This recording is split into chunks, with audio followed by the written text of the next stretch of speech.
Nomenclature des aldéhydes et des cétones. Donc, on va regarder déjà des exemples. Donc, les aldéhydes et les cétones, ce sont des molécules qui possèdent un groupement carbonyle. C'est-à-dire qu'on a un carbone, double liaison O. Et pour les aldéhydes, le groupement carbonyle, il est situé sur un carbone qui est en bout de chaîne carbonée. C'est-à-dire que le carbone n'est pas lié à un seul carbone, mais par un deuxième carbone, tandis que les cétones, par exemple ici, le groupement carbonyle, eh bien, il est en milieu de chaîne, c'est-à-dire que le carbone sur lequel est la double liaison O est connecté à deux autres atomes de carbone. Donc, on va regarder des exemples directement. Donc, comment est-ce qu'on fait pour nommer? Donc, il faut regarder la plus grande chaîne carbonée qui possède le groupement carbonyle. Donc, euh, donc, on regarde les chaînes. Donc, quelles sont les chaînes possibles? Ici, par exemple, il y a cette chaîne-là, et je pense que ça va être la plus grande chaîne carbonée. Donc, ensuite, il y a, par exemple, cette chaîne-là. Bon, elle est un peu similaire. Il y a aussi cette chaîne qui est ici, similaire. Après, il y a des chaînes plus petites, celle qui est là, la 3 carbone. Donc, on regarde la plus grande chaîne carbonée ici. La plus grande chaîne carbonée, c'est celle qui est ici. Donc, il y a 5 carbones. Donc, du coup, ça nous donne le radical. Ce sera pentane, puisque quand c'est 5, on met pentane. C'est pente le radical, et après on remet al, an à la fin, et étant donné que c'est un aldéhyde, on finit par al. Voilà, mais ce n'est pas terminé parce que maintenant il faut numéroter la chaîne. Donc on numérote toujours de telle manière que le groupement caractéristique soit de plus petits numéros. Donc 1, 2, 3, 4, 5, voilà, j'ai numéroté, et on regarde les substituants. Donc là, on voit qu'on a un groupement avec un carbone, un autre groupement avec un autre carbone, un groupement avec un carbone, un carbone. Donc là, on n'a que des méthyl, des groupements méthyl. Donc, nous en avons 4 groupements méthyl. Donc, quand on est dans cette situation, on met leur position. Donc 2, il y en a un autre qui est sur 2, il y en a un autre qui est sur le carbone 4, il y en a un autre qui est sur le carbone 4, et puisqu'il y a 4 méthyl, je pense que ce sera quadriméthylpentane. Voilà. Donc comme ça on a nommé, on met quadri parce qu'il y en a 4. Quand il y en a 3, on met tri. Quand il y en a 2, on met di. Et après on met méthyle qui correspond à un groupement qui n'a qu'un seul carbone. Donc maintenant on regarde cette molécule. Donc déjà ça va être une cétone parce que, comme on l'a dit, le groupement carbonyle est situé sur un carbone qui est en milieu de chaîne. Donc maintenant on va compter les chaînes, la chaîne principale. Donc je pense que la chaîne principale ce sera cette chaîne qui est là, avec ici il faut bien regarder, il y a 3 carbones qui sont en chaîne, donc c'est un groupement propyle ici. Je ne pense pas qu'on pourra trouver plus long qui contient le groupement caractéristique. Donc en tout, cela fera combien de carbone dans la chaîne principale? Ça en fera 7. Donc du coup, le préfixe, quand il y en a 7, c'est heptane. Heptane. Ici, donc on va devoir numéroter pour pouvoir indiquer sur quel carbone est le groupement caractéristique. Donc on numérote de telle manière que le groupement caractéristique en est le plus petit possible. Donc je pense qu'on doit numéroter de la gauche vers la droite et non pas de la droite vers la gauche. Donc ici ce sera le 4 et là ce sera 5, 6, 7. Voilà. Donc par conséquent, étant donné que le groupement cétone, donc c'est-à-dire le groupement carbonyle, est sur le troisième carbone, on met un 3 ici et après on met le suffixe on. Voilà. Donc ça c'était pour la chaîne principale. Maintenant on va repérer les groupements donc qui sont les substituants. Donc ici on voit qu'on en a un ici et on en a un autre ici. Ils sont tous les deux sur le carbone 4.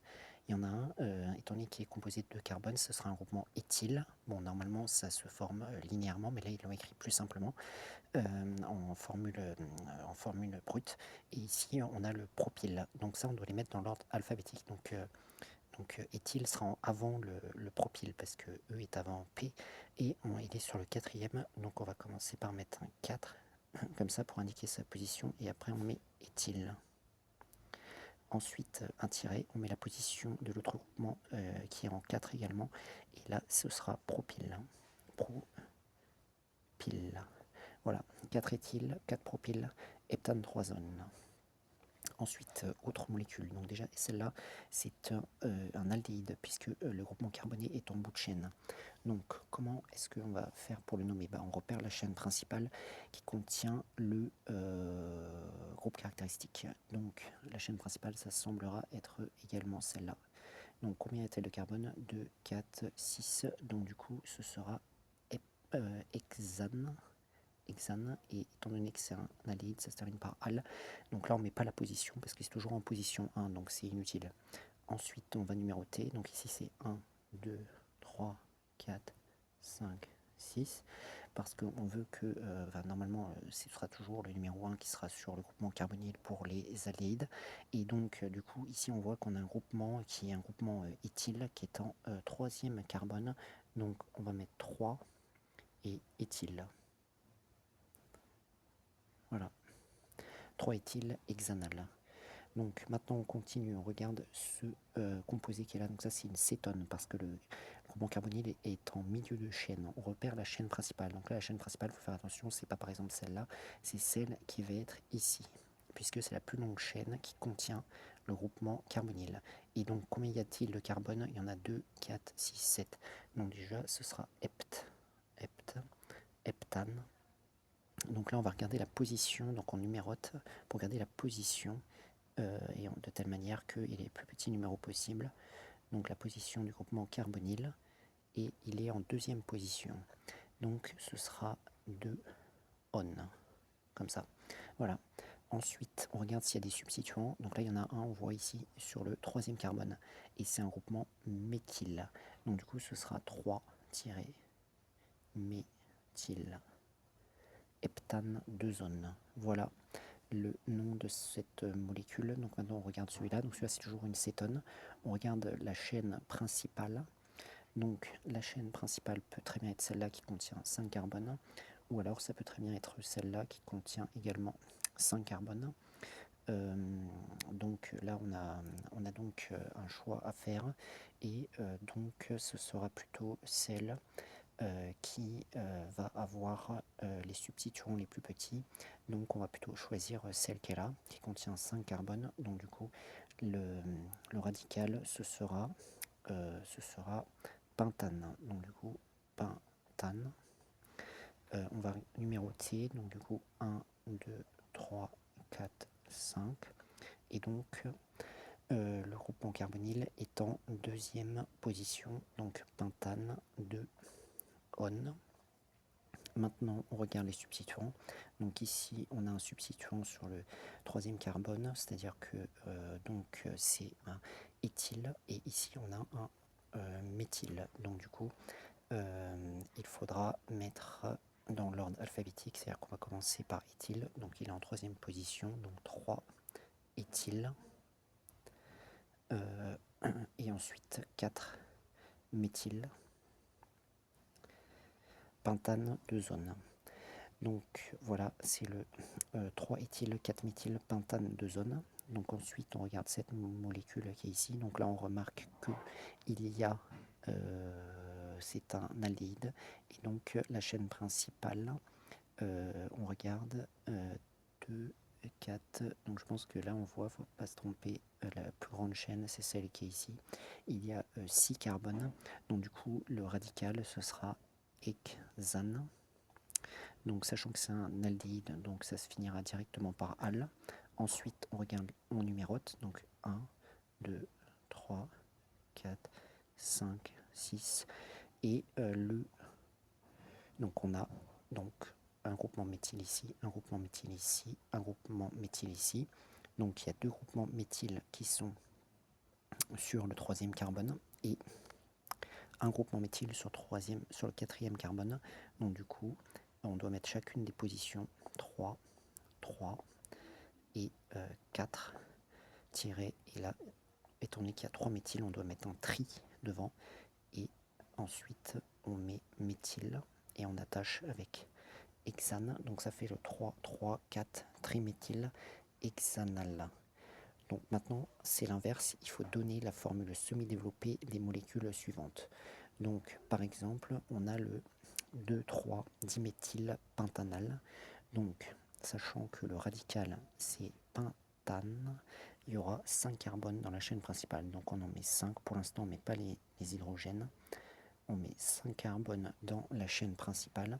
Et maintenant, on sait que c'est un aldéhyde, donc sur le premier carbone, il y aura un groupement carbonyle. Ensuite, on numérote, donc ici c'est le 1, le 2, le 3, le 4, le 5, parce qu'il y a des substituants. Il y a deux groupements méthyl, c'est-à-dire des groupements qui composent qu'un seul carbone. Et donc il y en a un sur le carbone 2, donc CH3, et il y en a un sur le carbone 3, CH3. Maintenant on complète avec les hydrogènes, sachant qu'un carbone fait toujours 4 liaisons, donc du coup ici on n'aura qu'un seul H, ici qu'un seul H, ici il y aura 2 H, et ici il y aura 3 H, puisqu'il doit faire 4 liaisons, il en fait déjà une, donc il doit en faire 3 autres.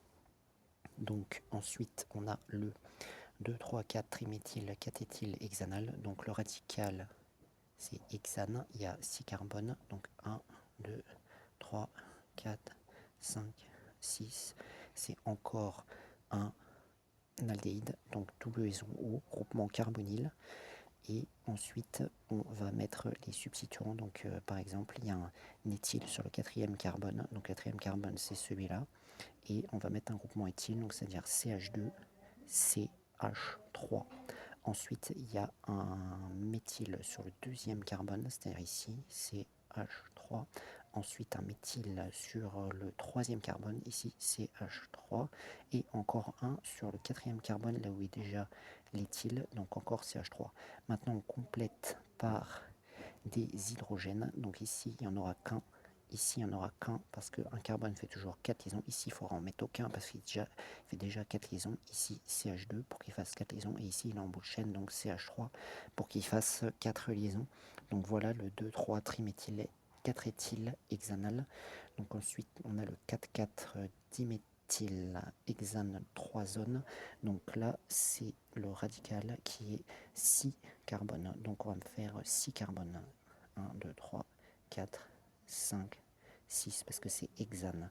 Ensuite on numérote. Donc sur le troisième carbone on voit que donc ça c'est une cétone, donc le groupement carbonyle est sur le troisième carbone. Donc c'est-à-dire qu'on fait double liaison O sur le troisième carbone.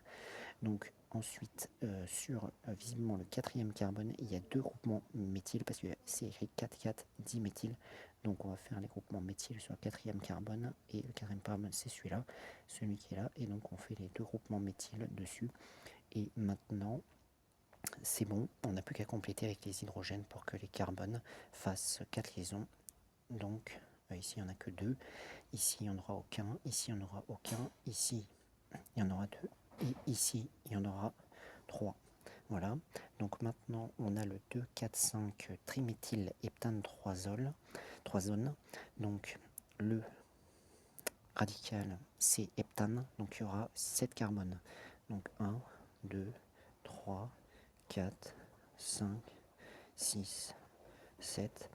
Donc ensuite en troisième position on a le groupement carbonyle, donc on fait une double liaison O, et ensuite on a 3 groupements méthyl sur le deuxième, le quatrième et le cinquième carbone. Donc on met un groupement méthyl sur le deuxième carbone, sachant que j'ai numéroté dans la droite vers la gauche, et ensuite un groupement méthyl sur le quatrième carbone, donc CH3, parce que ici c'est le quatrième, et un groupement méthyl sur le cinquième carbone, donc CH3.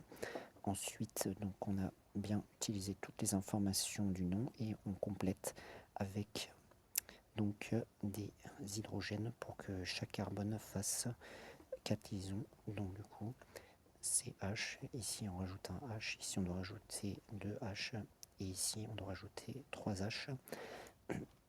Donc voilà comment représenter le 2, 4, 5 triméthyle heptane 3 zones.